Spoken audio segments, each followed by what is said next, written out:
Hello there. Thank you so much for staying here on the AM show. I'm Bernice Abubedulansa. Earlier, you saw my colleague Benjamin Akako have that very insightful discussion about multi-dimensional poverty.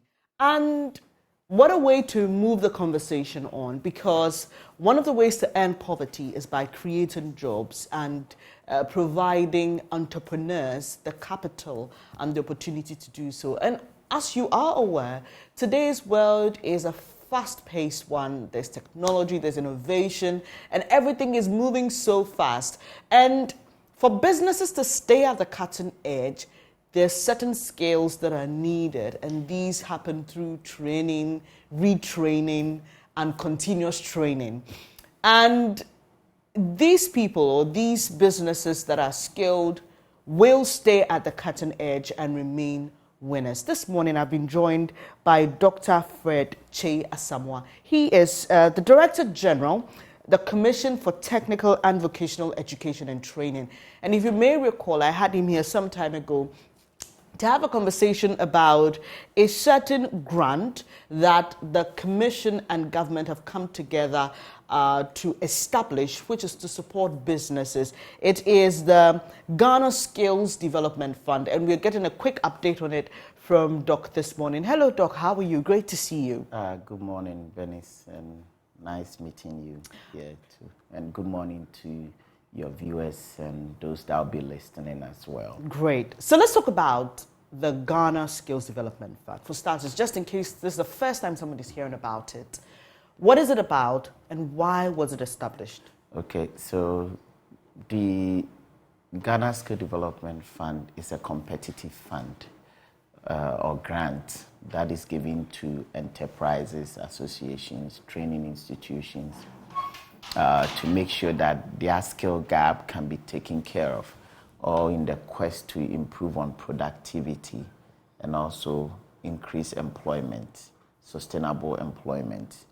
And this is part of the 5-year strategic plan for TVET that government decided to focus on funding TVET financing. We know it always costs 4 to 5 times how much you need to train somebody to acquire skills, be it robotics, be it mechanical, be it construction sector, be it IT, anything you can think of, you always require more, because the training could happen in an industry, it could happen in a workshop, you could require that they practice continuously, unlike if you have to be just more of grammar education. So as part of the 5-year strategic plan, the 4th objective is sustainable funding for TVET. And if you look at what government has done over the past 5 years, has invested so much into infrastructure in our technical university and technical institutes. Yesterday, I was at St. Paul's Technical, and I look at the workshop. We just left with connecting it to a meter, to the electricity, because we have a generator in place, right? And look at this investment. We've not seen it in our country in a long while. It's not happening only in such institute, but happening across 13 such institutes and 10 technical universities, and keeps adding more.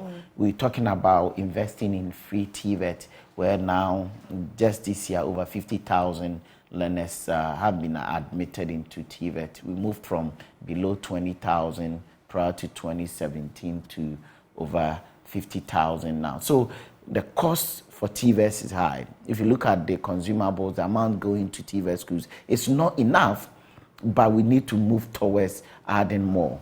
But in addition to that, government TVET schools work with industry. Right. Because learning has to happen at the industry side. So government needs to have sustainable industry that can support training. Then, of course, government has the immediate objective also to create jobs.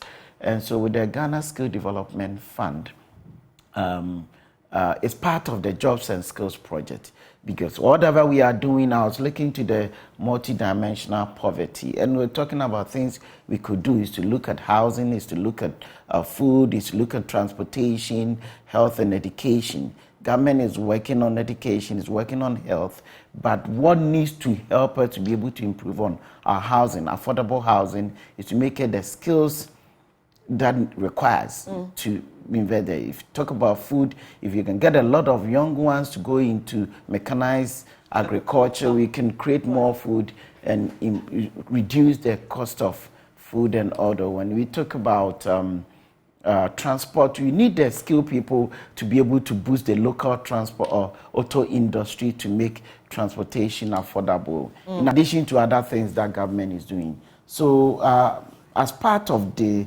sustainable funding, government committed $60 million under the Ghana Jobs and Skills Project as a seed fund. And we are also looking at sustainability. So all these things are being done at the same time. And I think last time when we came here, we talked about the different windows of the fund, which is 4 windows. We have the Window 1, which deals with the formal sector. Window 2 deals with the informal sector.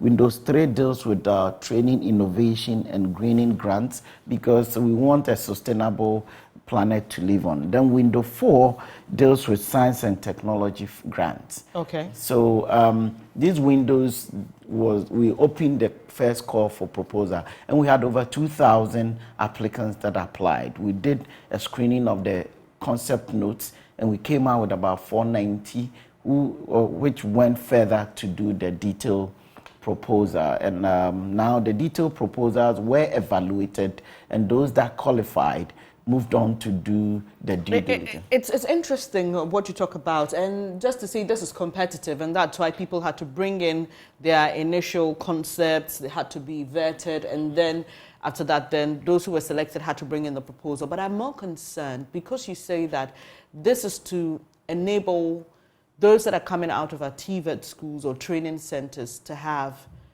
opportunity to enter industry, right? So we are helping businesses thrive by giving them some capitals, right? How are we ensuring that once they receive those funds, those proposals are executed, or the details within the proposals are executed, so that we're not just throwing money? Listen, yeah.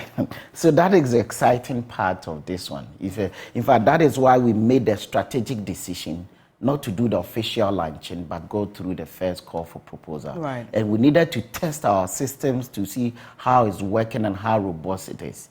If you look at the numbers I'm talking about, from 2,000 plus coming all the way down and going through the detailed evaluation, then even due diligence. So not like it's been practiced in the past. This time, we have a robust monitoring and evaluation system. The monitors are on the field from the day of signing the contract through your planning, because you have to apply for your funds. Even when the committee has approved, you have to apply, but you have to bring your work plan, implementation plan, then it has to be approved. Then the monitors will come with you every step of the way. There's a dedicated account that when we give you the funds, you're going to put the funds in. And we'll be monitoring your expenditure alongside with your activities. So we don't wait till 6 months and come and nothing is happening. And we are there to help companies grow and develop. So anyone that we see that is not doing well, we will have to implement any any process that can help you pick up. And if you cannot, we have other intervention. Our ultimate aim is to make sure that entities or enterprises that are able to be successful through the process are supported to be successful with the job numbers that we are looking at as well. Because to get to the due diligence stage and to submit your proposal to the steering committee, that means you would have put in a lot and would have looked at a lot of things that can make you successful. Because that's quite an amount of money that we don't want to waste all this process. Yeah, oftentimes when it comes to these interventions, institutions like yours are accused of giving the funds to boys and girls of the government of the day. I just would like you to run us through the process, because you say there's another opportunity cohort, right? There's another opportunity for people watching and listening to us. If you fall within any of these windows that Doc spoke about earlier, and we'll remind you about them, how you can be a part of this, right? So just run us through the processes.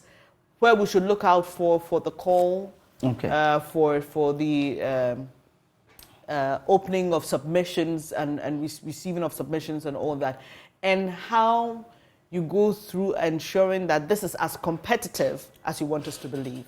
Bernice, I believe those that have gone through the process will attest to it.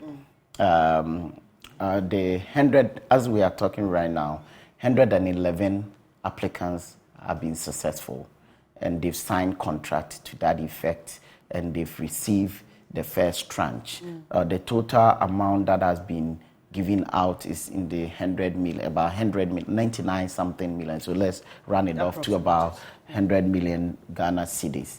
And I can assure you and I can confirm that the process is open, it's robust, it's non-biased, and we cannot say it's going to specific team.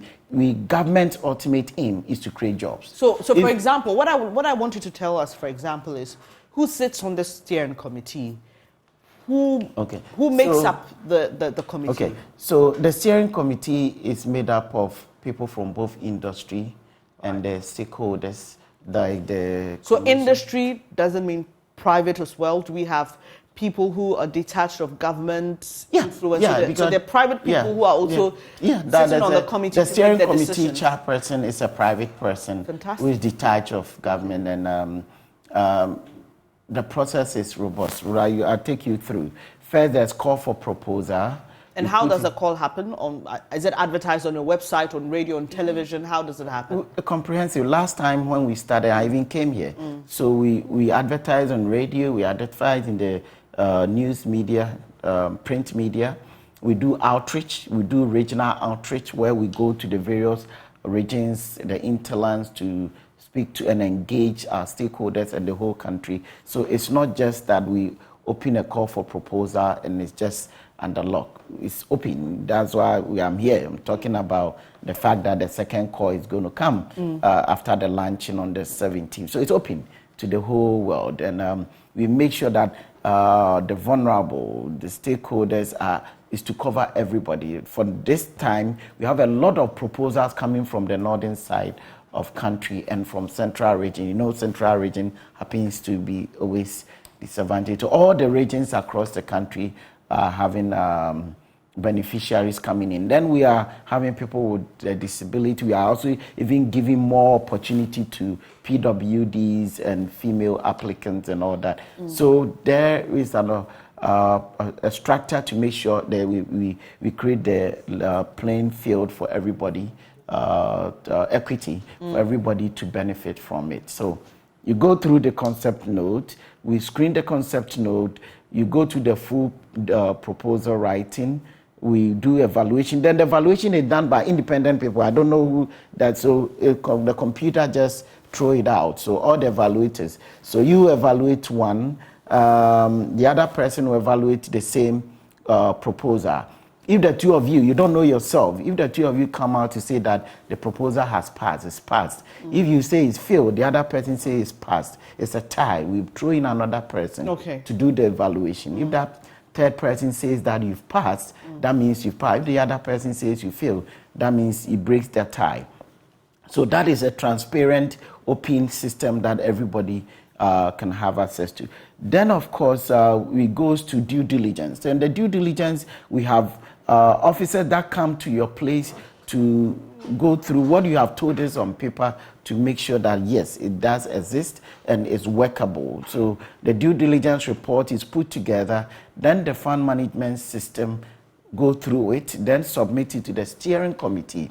So the steering committee then look at the proposal and look at the recommendations that came out from the evaluation, from the due diligence, and the recommendation of the fund manager, then make a decision to that. So it's open system. All right. And one thing is that now we're talking about a fund that is not just doing a call for proposal, it's not work. As I'm talking to you, implementation has started. We didn't want to just launch without seeing that it's working, evidence-based practice. So you did a pilot, so to speak, right, before the launch. You we try to make sure that not, I won't say it's a pilot. It's part of the process. Okay.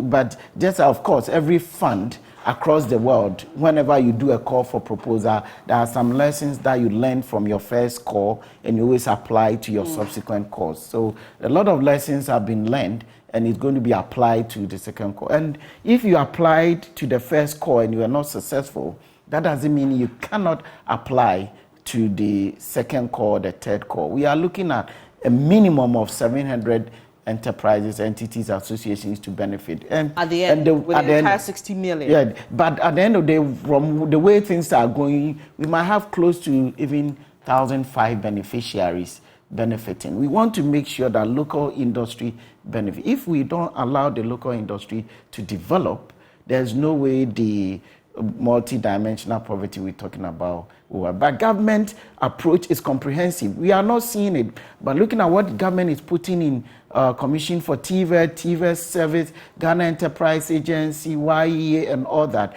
If we put these together and we have a system, and now we have a digitized system that we can track beneficiaries through their Ghana card and all that, and it's linking to industry, taxes are being paid. There's no way government cannot have more money to train people and to reduce the cost of health and to even invest in affordable housing for them. Government cannot create money. The people in Ghana are the ones that have to create money for government to spend back on them. Every system that you can talk about, it's not like they conjure money from skies to come. There are people within, but government have to jumpstart it, invest in the people, the human capital development. Then, of course, the dividends that will come out of it, the revenue, is applied back into the system and you multiply. And by the time you realize we've changed our economy, and as difficult as it is, we have to go through as a country. It's interesting that you paint such a very beautiful picture of the impact of this grant or fund to TVET education and enhancement. But we all know that sometimes the challenge, especially for local industries, is how government creates the environment for them to thrive.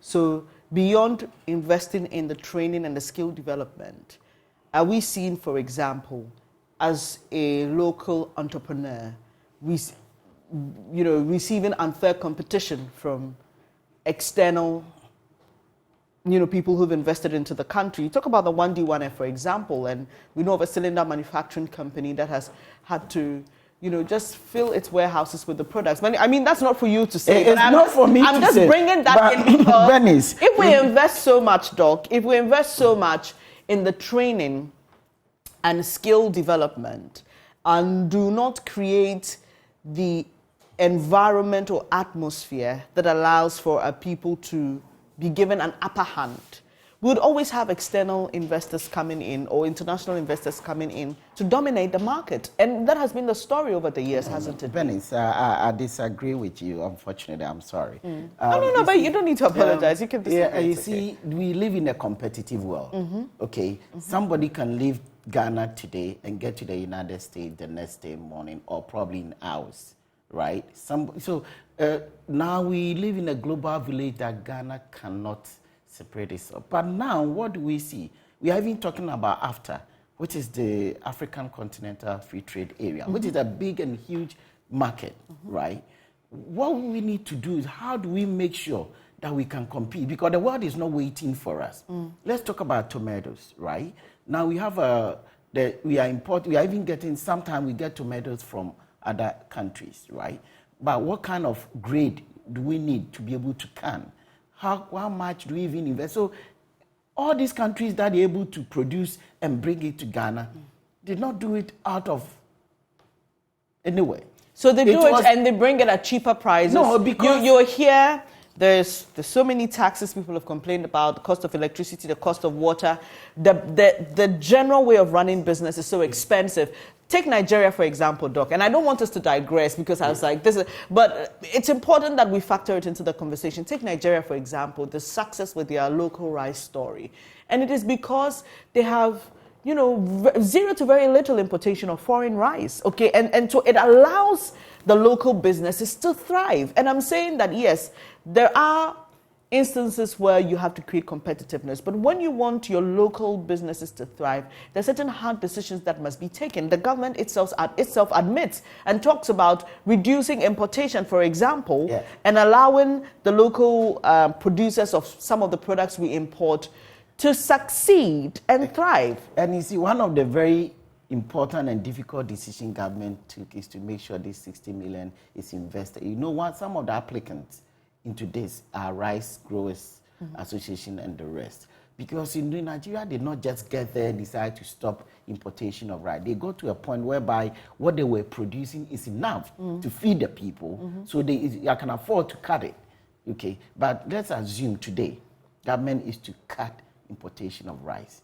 Are we saying that we have enough people who are skilled and interested in rice farming and local, even on a large scale, they have the people to support the production so we can cut? So you realize that it's all based on making sure that the human capital is developed to support the local industry. So if government is to stop something right now, and there's not enough human capital within the country to support the local industry, the next day you end up opening the windows again for them to come in. So I agree with you. We want to make sure that we create a competitive environment, but also enabling environment for the local industry to be successful. But it's moving parts. You have to move all the parts at the same time before you get to the equilibrium level whereby you can go over the cliff. And I'm happy that government is not only doing this in skill training, same is happening in Ministry of Agriculture, same is happening in trade. But I can bet you, as we move toward this trajectory and we develop the skills that we need, within the shortest possible time, government can come out confidently and say that, yes, enough is enough. We cannot allow anybody to bring this in because there's enough within the country that meets the quality to the extent that we can even export some. And I think it's not easy. Government is doing it, but it's one of the most important things to do to change and to make your country competitive is to have the skilled labor, the human capital that can produce the goods and services that you need. And well, this government touts itself to be one that is very, driven by data. So I hope, as we are discussing now, and using rice again as an example, government is collecting the data to know how much we produce locally. Maybe not an outright ban on imported rice, but begin based on the numbers to make some cuts to the importation. So over time, you're, balancing the scale to the point where your local industry thrives. Because the other thing is, the local entrepreneurs will tell you that we are running at a loss, right? Because we are facing, and these are concerns that we hear from them. So we are facing unfair competition, and so we are running at a loss. We are not able to re-inject capital. We are not making profit, and so eventually we close our shops. Take our poultry, for example.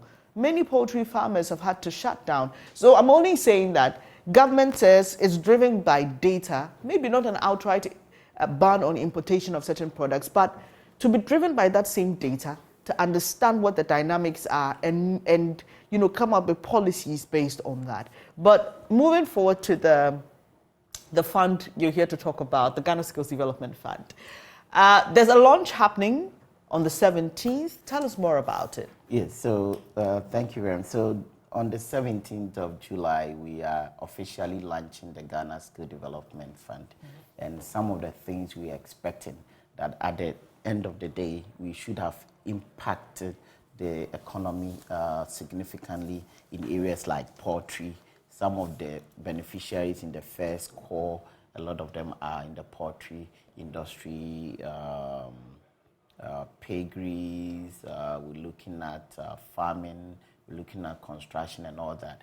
We're looking to possibly make the impact that you want to see. We don't want to look at outputs, just chalking off and we've spent this money, but we want to have significant impact. We want to ensure that at least 42,000 Ghanaians are employed. We want to see that industries have been able to expand, and to the extent that we can say that stop importation of rice, stop importation of poultry products, stop importation of pharmaceuticals and all that. I know that a lot would. I remember sometime you could tell that this kind of industry you cannot import anymore. Even when you import, it comes at a higher cost.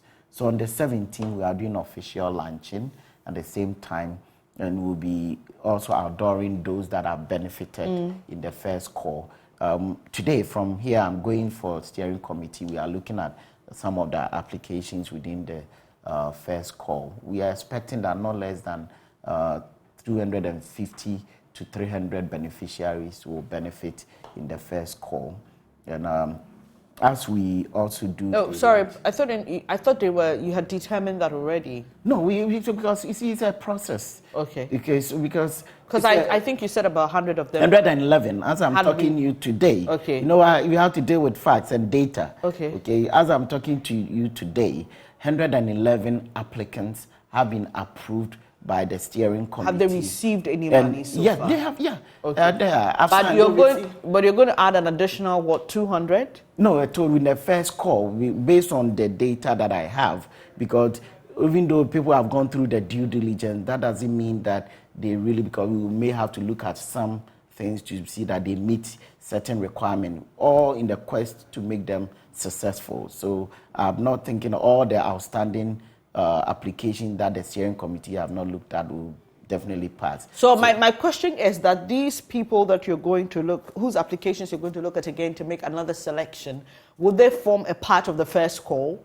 Yeah, they'll form a part of the first call. So before you add them to the 100 whoever. Okay, exactly. So before the 1st of August, before we open, we're going to open the next call by 1st of August. Before the 1st of August, we would have looked through all the applications to make sure the successful ones are part of it. So those that were not successful can also have an opportunity to apply again in the second call as we open the window. Okay. So if you're watching us and you're a business owner, whatever you're involved in, and this interests you, remember it's the 1st of August, right? Keep it on your reminders. Yeah. Who qualifies in the first instance to be a beneficiary of this? These funds? Associations, enterprises, business owners, institutions, as long as you have what it takes to create jobs, everybody qualifies. And your organization should have been at least registered with the Registrar General not less than 3 years and been in operation, because we want to look at what makes organizations, and we don't want like somebody just open a company today and apply. Right. Or your company has not been operating for the past 5 years and you bring it for us to give you. We want to look at viable applicants that can also create the jobs that government needs. I'm talking to, because now the funds that have been given out is about 100 million Ghana cedis. And by the time we finish, we have given so much. So we want to make sure you are successful. So we work with you. So as long as you are 3 years, you've been operating for 3 years, and you are ready, you have all the business requirements that Registrar General requires, GRA, Social Security, and all that. So it's a rigorous exercise. Then you can also have a viable proposal that shows a gap within your organization, that when we help you have that skill gap, you'll be able to expand your operations, you'll be able to improve on your productivity, and in turn your revenue, so that you can hire more people. That's all you need. Okay, so these are established businesses that are receiving funds. Is there an opportunity for face-to-face interaction with these business owners, or is those that have received the funds? Before you agree to receive the funds, is there any personal engagements with them, or it's solely based on what they present? No. It's a face-to-face engagement. Okay. So at the concept stage, I might not know you, I might not see you, but evaluation as well. But that's why we do the due diligence. Okay. So the due diligence, I'll come to your place. We need to know exactly where you're located, your operations. We have to document and even take pictures and documentation of what exactly you are doing. So you cannot just operate from nowhere and just come in. We need to be able to track you. Right. With the digitized environment, we document everybody's GPS. So if we come today and you are no more there, what happened? There has to be pictorial evidence as to what you are doing to back all this up. And as a business, I must make a case for how much I need. Is there a a cutoff point to how much you're willing to give any particular business or enterprise or association? Or if you're convinced, so say if I came to you, you have, you said you've just disbursed about 100 million CDs, right? If I come and I say I need 90 million CDs. No, we can ask. Okay. So what we have to do is based on the window that you apply for. Great. Well, we have a window that cutoff is about 10,000 US dollars equivalent. Okay. We have one that can take up to 100,000, 120,000. We have even up to 250,000. So the highest amount we can give one entity is 250,000 US dollars equivalent. Okay.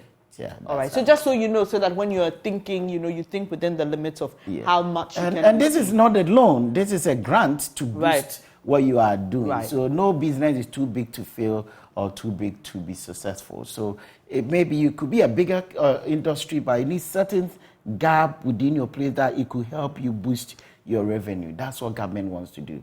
Government believes that I don't create jobs. I create the enabling environment. But it's in different facets, multifaceted approach. Right. So that's how it is. So if I made a proposal and I qualify to get 250,000 USD, for example, do you give it to me as a lump sum? What are the terms of this? I believe at the beginning of our conversation, you talked about how do we ensure the money is utilized. So you have to submit your implementation plan, how you're going to spend the money. But we have 3 tranches. Great. We give you the first tranche. We try to track and monitor what you are doing. Then we come and make sure that you account for the first tranche, and we give you the second tranche. You account for it, and we give you the third tranche, and you account for it. So we don't just give out the funds to you just like that. We need to make sure that we help you and guide you. In some instances, it would have been the easier would have been to just give you the whole amount and go and sleep and come back. But to help you to be successful, it's not to strangle you or to stress you. Right. But we give it in tranches, and we make sure we work alongside with you to be successful. You mentioned that contracts are signed. Are there any clauses that talk about the termination of the contract for whatever reason? Yeah.